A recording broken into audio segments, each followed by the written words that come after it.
রাত্রিবেলা গ্রামের মোড়ে একটা চায়ের দোকান। কাকু, এক কাপ চা দাও তো, মাথা আর চলছে না।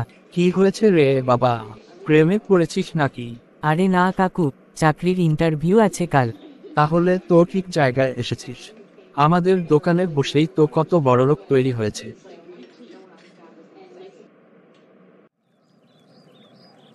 কালকে তো ইন্টারভিউ দিতে যাবি, জামা কাপড় গুছিয়েছিস তো বাবা? হ্যাঁ মা, কিন্তু ভয় করছে যদি ইংরেজিতে কিছু জিজ্ঞেস করে। ইংরেজি তোর আজকাল ভালোই হচ্ছে, তবে হাউ আর ইউ বললে আই অ্যাম ফ্রম ভিলেজ বলবি না যেন। জীবনে প্রথম ইন্টারভিউ, কেমন যে হবে জানি না। চিন্তা করো না, প্রথম প্রথম একটু একটু এমন মনে হয়। তোমার নাম কি? আমার নাম রাজিয়া সুলতানা। তোমার নাম কি? আমার নাম মিঠুন হোসেন। তুমি এখন কি কাজ করো? আমি কোনো কাজ করি না, আমি এখন কলেজে পড়ি। ওহ, বেশ ভালোই তো। ঠিক আছে, আবার পরে দেখা হবে। বাই। Okay, bye. ভালো করে ইন্টারভিউ দেবে কিন্তু। আচ্ছা ভাই, কোথায় যাচ্ছেন? কলকাতা যাচ্ছি, চাকরির ইন্টারভিউ দিতে। আমি যখন প্রথম ইন্টারভিউতে যাই, প্যান্ট উল্টো পড়ে গেছিলাম। হা হা হা, তারপর কি হলো? এখন আমি এক কোম্পানির ম্যানেজার। ভুল করলেই শেখা হয়। আপনি কি মিঠুন হোসেন? জি। একটু জল পাবো কি? অবশ্যই, কিন্তু এমার্জেন্সি ওয়াটার। এটা একটু নতুন ধরনের অনুরোধ। অবশেষে সেই গুরুত্বপূর্ণ মুহূর্ত, ইন্টারভিউ রুমে মুখোমুখি বসেছে Mithun. So tell me about yourself. Myself is Mithun. My father is Hasin. My mother is. Relax relax, বাংলায় বলুন। আমি খুব সাধারণ পরিবার থেকে এসেছি স্যার, কাজ করতে শিখতে এসেছি। আপনি মন দিয়ে চেষ্টা করছেন, সেটাই বড় কথা। আমার বাড়িতে মা আছে, আমার একটা চাকরির খুব প্রয়োজন। খুব, দেখছি কি করা যায়। ইন্টারভিউ শেষে ট্রেনে ফিরছে মিঠুন। ইয়ং ম্যান, কোথায় গিয়েছিলে? কলকাতা গিয়েছিলাম, ইন্টারভিউ ছিল। কেমন হলো ইন্টারভিউ? ভুল করেছি কিছু, কিন্তু শেখাও হয়েছে অনেক। যারা ভুল করে না, তারা নতুন কিছু শেখেও না। স্যার, আপনি কি করেন? আমি তোমার মতোই একজন ছিলাম একদিন। এখন আমি চৌধুরী ইন্ডাস্ট্রির সিও। ও স্যার, দারুণ তো। গ্রামে ফিরে এসেছে মিঠুন, আবার সেই পুরনো চায়ের দোকানে। কি রে মিঠুন, চাকরি হলো কি তোর? দেখা যাক কাকু, তবে এবার ভয় নেই, মন আছে। ভয় তো ভয়ই, তবে মনটাই বড়।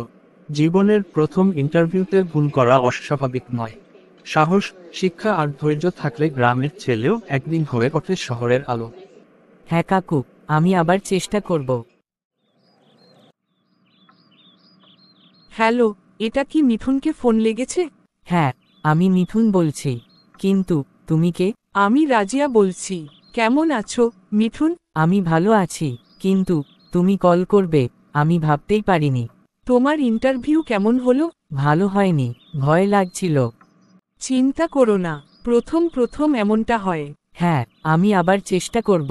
জানো, সেদিন রাতে ঘুমাতে পারিনি। কেন, কি হয়েছে? শুধু তোমার কথা মনে পড়ছে, তাই তো আজ তোমাকে কল করেছি। মানে, ঠিক বুঝলামও না। আমি তোমাকে ভালোবেসে ফেলেছি। রাত দিন তোমার কথাই মনে পড়ছে। মনে হচ্ছে যেন তোমার কাছে ছুটে চলে যায়। কি বলছো এসব? পাগল হলে নাকি? হ্যাঁ, আমি তোমার প্রেমে পাগল হয়েছি। I love you Mithun. Please না করো না, তুমি যা বলবে তাই শুনব। আমি শুধু তোমার হতে চাই। এটা কি করে সম্ভব? তুমি একজন ধনী বাবার মেয়ে, আর আমি একজন গরিব ছেলে। চাকরিও হয় না, আমার সাথে তোমার কোনোদিন হবে না। ধনী গরিব তো কি হয়েছে, আমি শুধু তোমাকে চাই, ব্যাস। কাল বিকেল 5টায় লিজা পার্কে দেখা করবে। এই শোনো আমার কথা, পাগলামি করো না। ওহ, কলটা কেটে দিল। এখন কি করি? আমাকে তো দেখা করতেই হবে। আমাকে এখানে কেন ডেকেছো বলো? কেন, ফোনেই তো বলেছি সব। আমার কথা শেষ না হতেই ফোন রেখে দিয়েছিলে। আমি প্রথম দেখাতেই তোমাকে ভালোবেসে ফেলেছি। আমি শুধু তোমার হতে চাই। কিন্তু আমার মেয়েদের প্রতি বিশ্বাস নেই। দুদিন প্রেম করে ছেড়ে দেয়। সব মেয়ে কি একই নাকি? আমি তোমাকে কখনো ছাড়ব না। ঠিক আছে তাহলে, আই লাভ ইউ টু।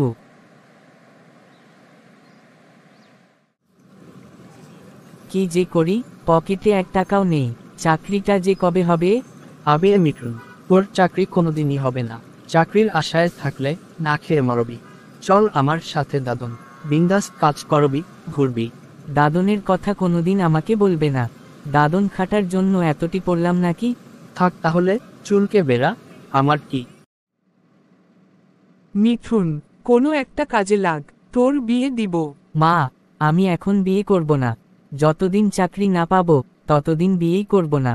এটা বললে হবে কি বাবা? চাকরি কখন পাবি ঠিক নেই, কিন্তু বিয়ে তো করতেই হবে বাবা। আর আমার শরীরটাও তো খুব একটা ভালো নেই। ঠিক আছে মা, দেখছি কি করা যায়। কি ব্যাপার, আজ হঠাৎ করে আমাকে ডেকেছো কেন? কি হয়েছে? একটা সিরিয়াস কথা বলার জন্য ডেকেছি। তোমার চাকরি হলো কি? না, এখনো হয়নি, চেষ্টা করছি। ঠিক আছে, তুমি চেষ্টা করো। আমার সময় নেই। আমার বিয়ে আগামী সপ্তাহের 4 তারিখ। আমার হবু বর একটি অফিসের ম্যানেজার, ভালো বেতন আছে। কি, এ কি বললে তুমি? আমার সাথে মজা করছো না তো? মজা কেন করব? তুমি তো চাকরি পেলে না, আর বেকার ছেলেদের সাথে কোনো বাবাই তার মেয়েকে বিয়ে দিবে না। না, এ হতে পারে না। তুমি তো বলেছিলে তুমি কোনোদিন ছেড়ে যাবে না, তাহলে কেন আমাকে ধোঁকা দিলে? ওসব বাদ দাও, অতীতের কথা। চললাম, ভালো থেকো। এটা করিও না রাজিয়া, আমি মরে যাব। বিশ্বাসঘাতক কোথাকার। সব মেয়েরাই খারাপ। মেয়েরা হচ্ছে টাকার লোভী। সাথেই কেন এমনটা হলো? পৃথিবীতে টাকাই কি সব? ভালোবাসার কি কোনো দাম নেই? আল্লাহ, আমাকে তুমি রক্ষা করো। আমাকে তুমি রিজিক দাও। আমি আর পারছি না সহ্য করতে। আল্লাহ।